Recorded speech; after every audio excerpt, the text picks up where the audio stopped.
Assalamualaikum warahmatullahi wabarakatuh. Halo semua, perkenalkan nama saya Alia Fatkiah dengan NIM G0023008 dari kelompok P1. Pertama-tama saya akan membacakan kasus terlebih dahulu. Jadi kasusnya ada seorang siswa bernama Dennis. Dia tuh baru saja ditolak cintanya. Wanita itu tuh berkata Dennis selalu baik dan kurang menarik. Sebagaimana semboyak New Year New Me, Dennis selalu berencana untuk diet dan nge-gym dari awal tahun 2024. Dennis sangat ingin punya perut yang six-pack. Lalu Dennis bertanya kepada Anda adalah Adit atau teman Dennis. Sebagai seorang teman yang baik, Anda harus menjelaskan kepada Dennis tentang dasar-dasar anatomi sistem otot di perut yang membentuk six-pack. Jadi hari ini saya akan menjelaskan tentang dasar-dasar anatomi sistem otot di perut yang bisa membentuk six-pack. Pertama-tama, saya akan menjelaskan tentang abdomen di bagian anterior. Jadi, di bagian anterior itu yang pertama ada lapisan kulit. Nah, kulit itu lapisan kulit itu di sini ya. Ini kulit. Nah, dia tuh bagian terluar dari lapisan abdomen. Jadi bagian yang melekat secara longgar pada struktur yang berada di bawahnya, kecuali pada umbilikus. Nah, di mana umbilikus kulit ini dia akan ditambatkan sebagai jaringan perut. Kemudian kita masuk ke fascia superficialis.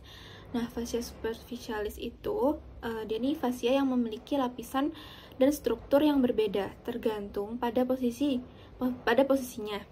Jika dilihat dari umbilikus, nah pada posisi superior umbilikus. Jadi dia di bagian sini. Kemudian kalau fascia superficialis dia tuh hanya terdiri dari jaringan subkutan yang tetap konsisten dengan lapisannya. Sementara di bagian inferior itu inferior dari bagian umbilikus banyak ditemukan serat elastis dan kolagen. Jadi pada pria, fascia superficialis ini itu akan berlanjut di atas penis. Dan setelah lemaknya berkurang, ia akan berlanjut ke dalam strotum dan berbentuk lapisan khusus berisi serabut otot. Kemudian kalau pada wanita, lapisan ini tuh tetap mengandung lemak dan menjadi komponen labium-maius pudenda. Kemudian fascia superficialis ini dia juga terbagi menjadi dua bagian.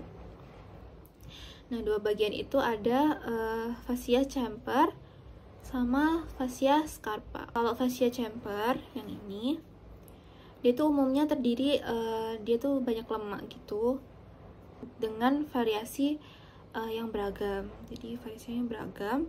Terus pada pria, lapisan ini tuh rentan dijadikan sebagai tempat penumpukan lemak. Jadi dia dijadikan penumpukan lemak pada pria. Nah, kalau scarpa, dia tuh merupakan lapisan membranosa tipis dengan berisi sedikit lemak atau enggak ada sama sekali. Jadi kalau yang chamfer tadi dia berisi lemak, tapi kalau yang scarpa dia tuh enggak ada lemak atau sedikit. Tadi kan yang superficialis. Sekarang kita masuk ke bagian yang profunda. Sini. Dia ada di dalam fascia scarpa gitu. Nah, kemudian fascia profunda ini juga akan terbagi menjadi lamina superficialis. Dia ada lamina intermedia dan lamina profunda. Jadi setelah itu saya akan menjelaskan tentang musculi et aperoneurosis.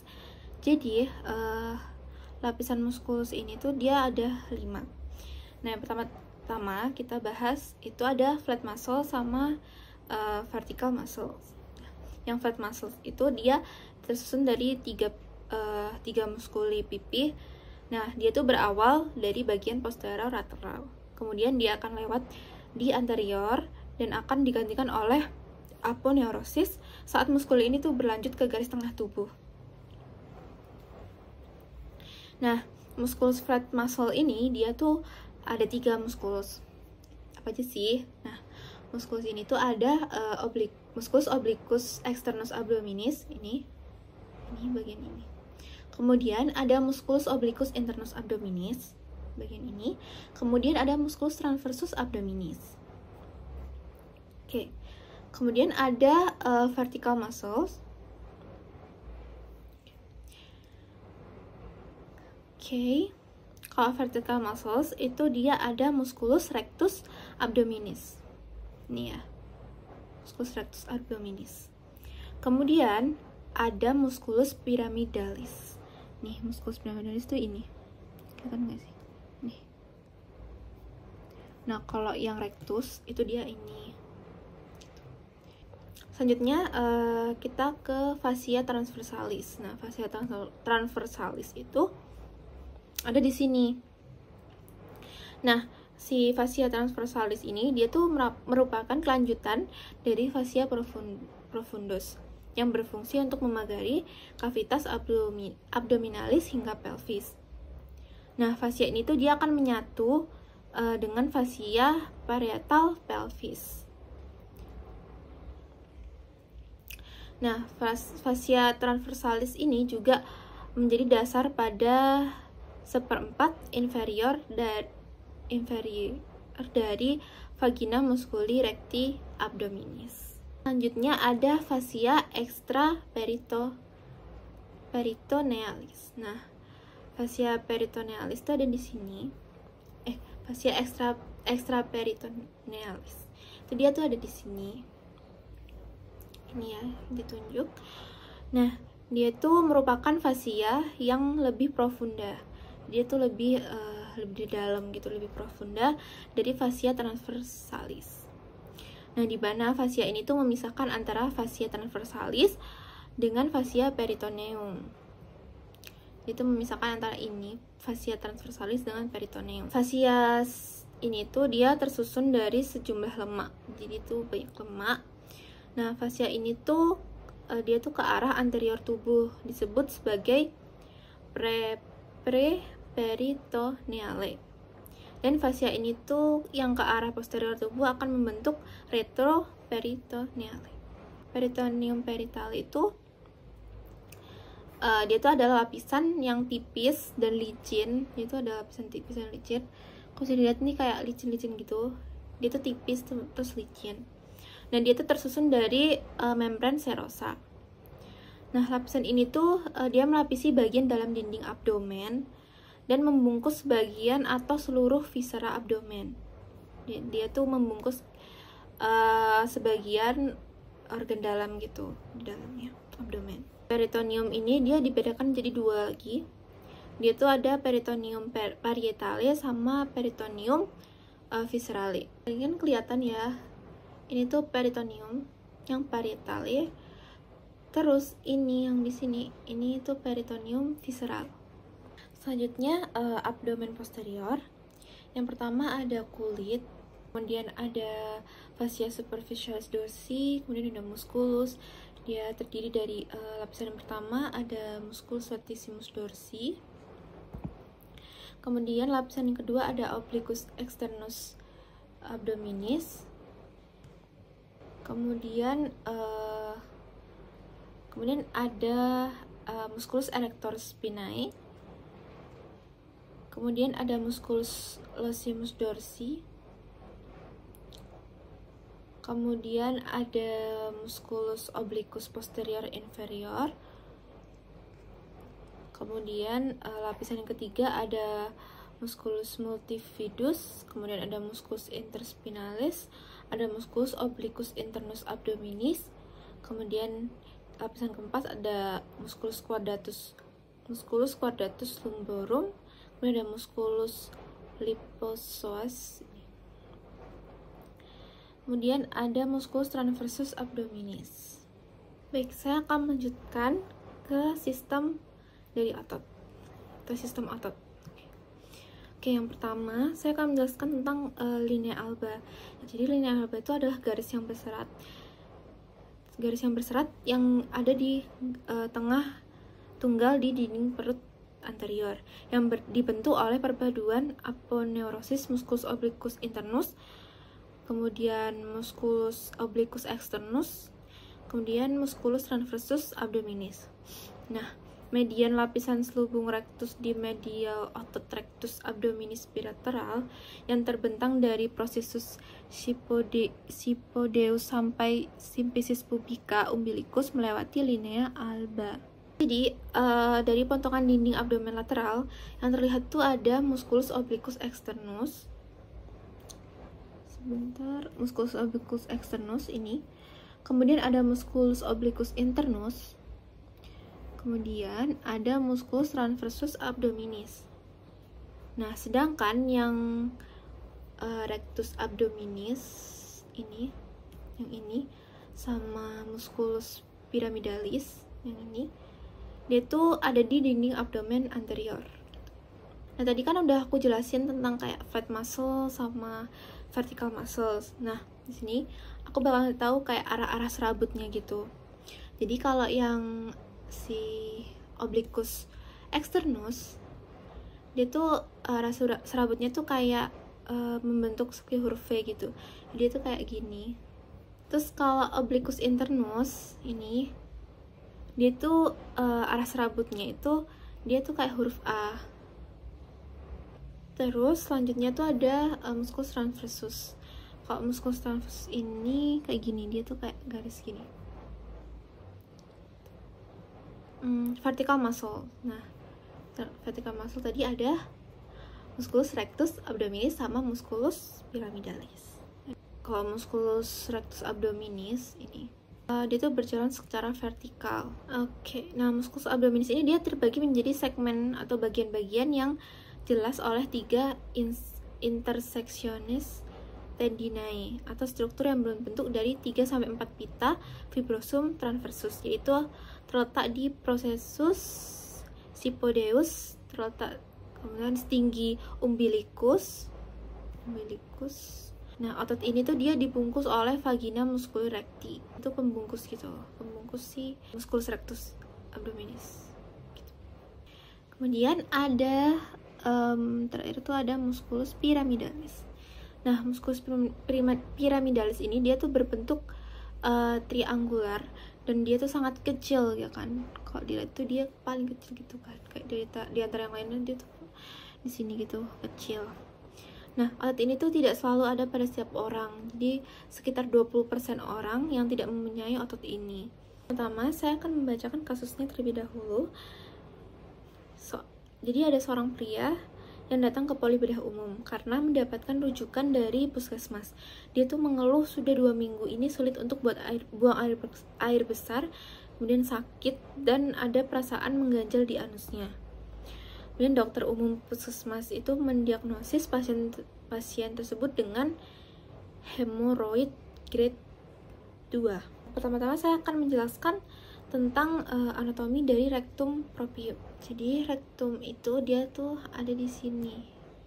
Ini tuh rectum ya. Oke, ini rectum.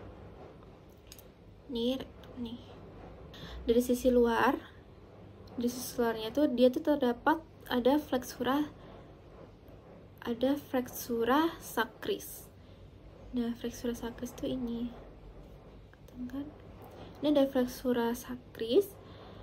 Nah, itu juga ada flexura anorektal. Nah, flexura anorektal tuh yang ini.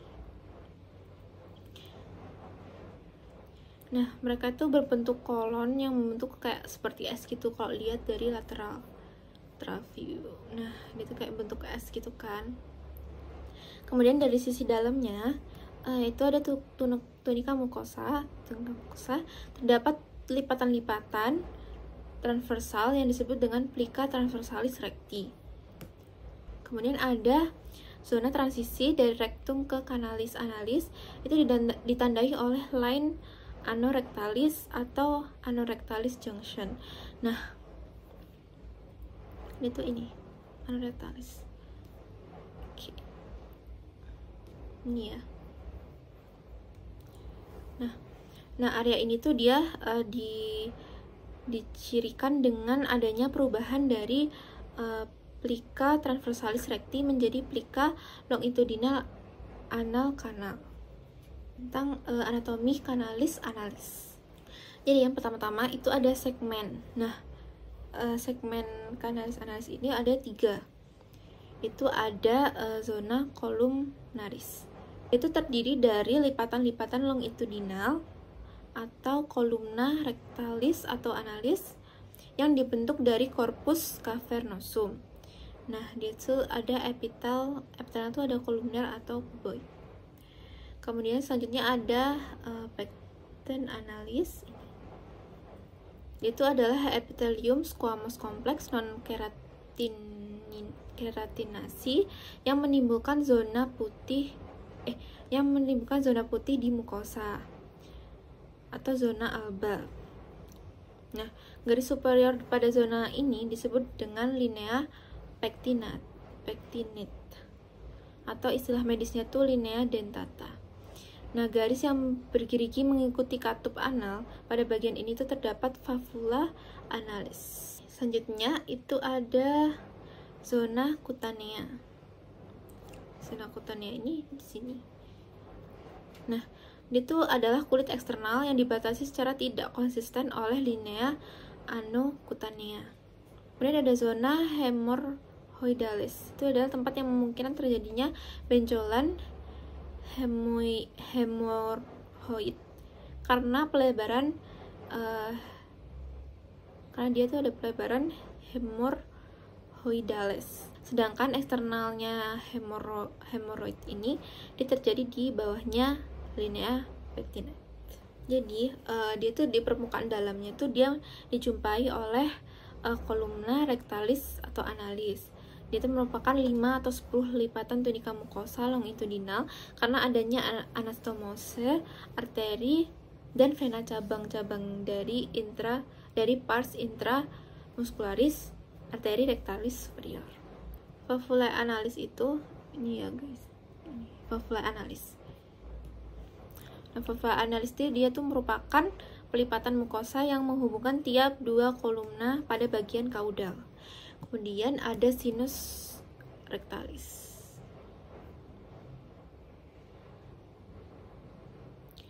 Nah, sinus rectalis ini dia itu merupakan cekungan di antara favulae analis.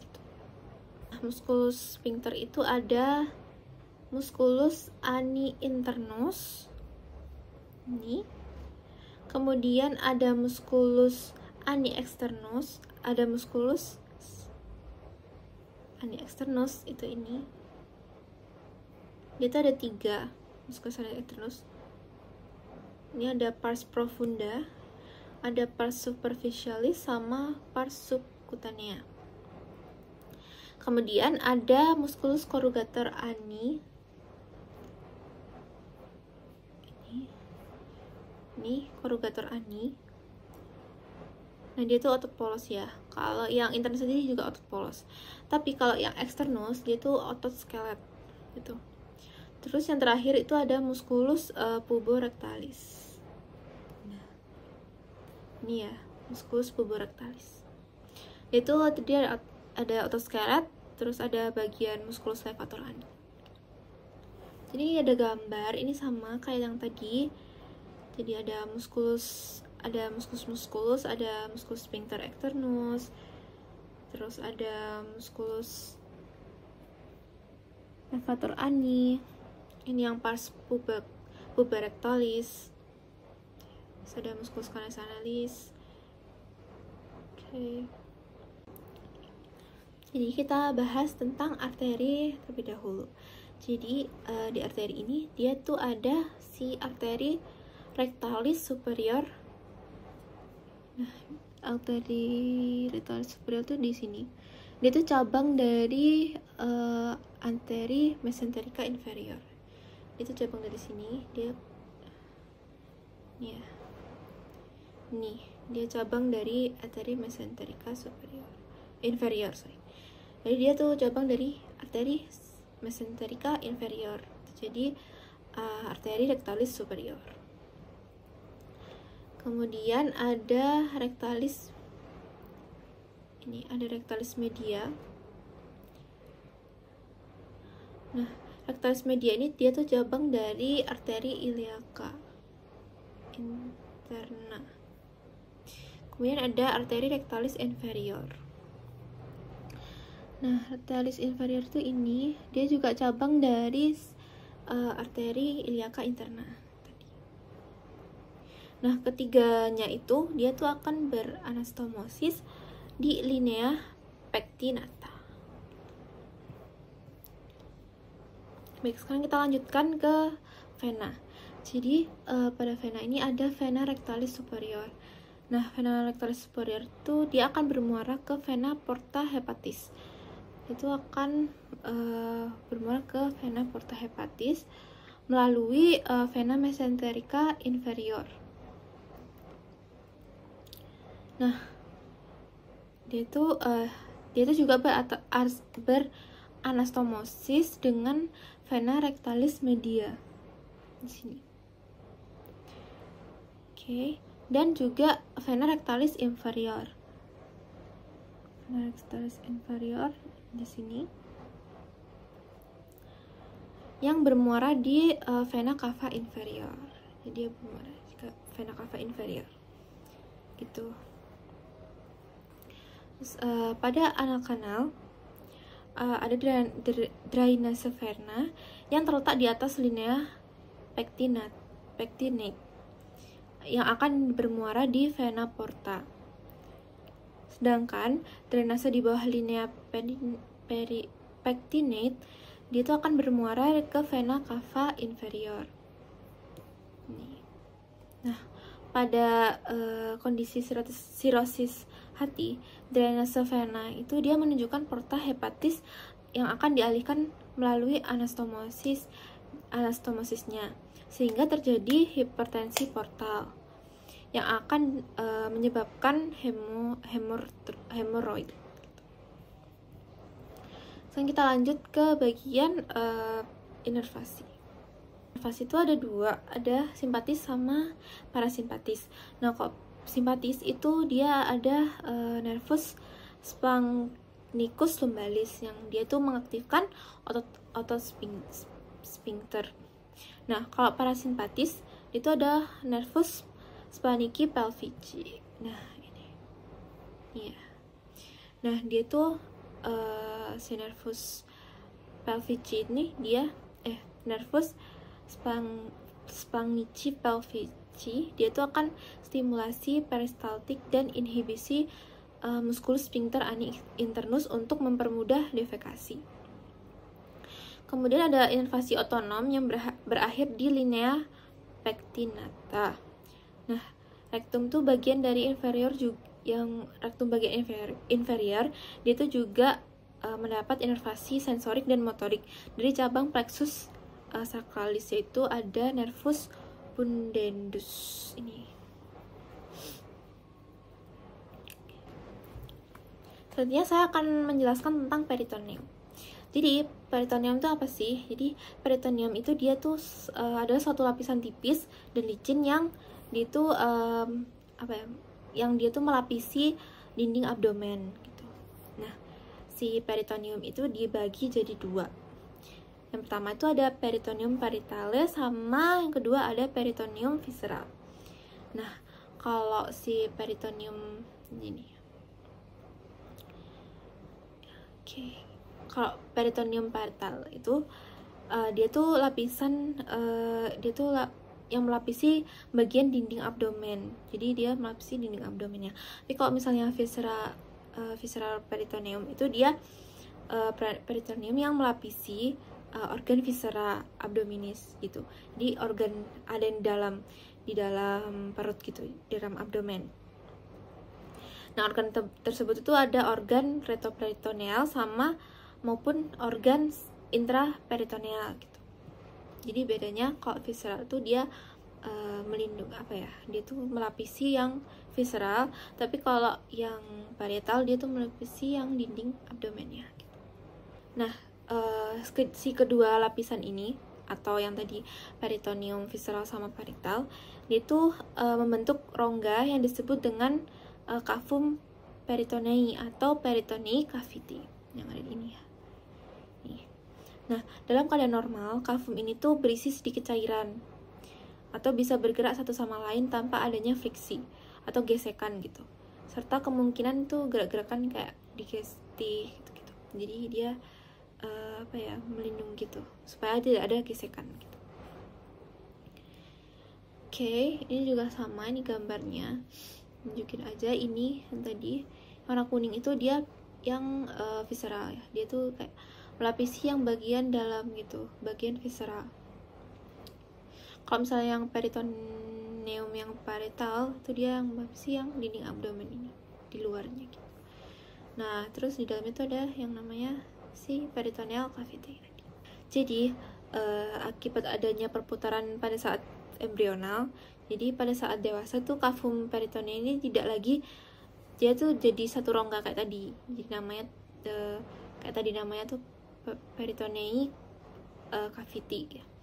Nah, tapi dia tuh kepisah gitu. Nah, bisa jadi dua.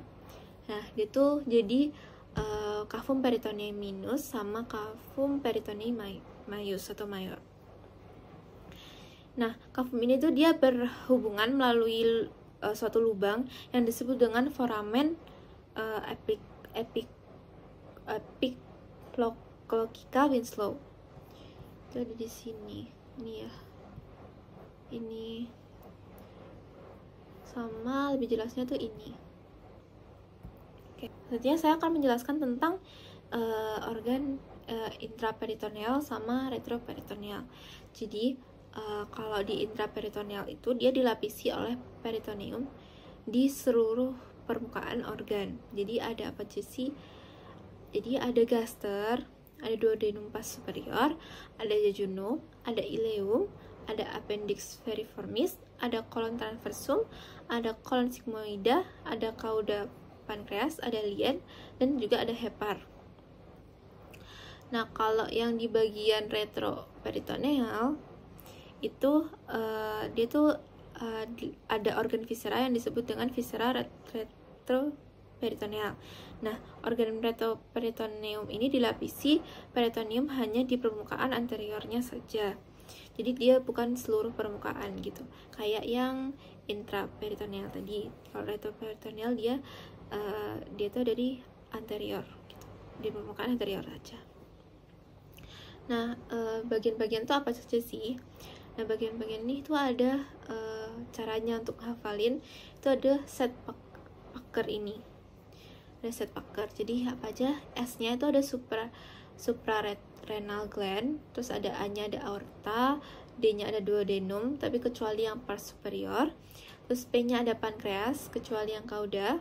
Terus ada ureter, U-nya, terus ada C-nya tuh ada colon ascendens et descendens. Terus K-nya tuh ada kidney, E-nya ada esophagus, kemudian R-nya ada rectum. Oke, selanjutnya saya akan menjelaskan tentang mesenterium sama mesencolum. Jadi di peritonei itu ada duplikator. Nah, itu ada alat penggantung peritonei.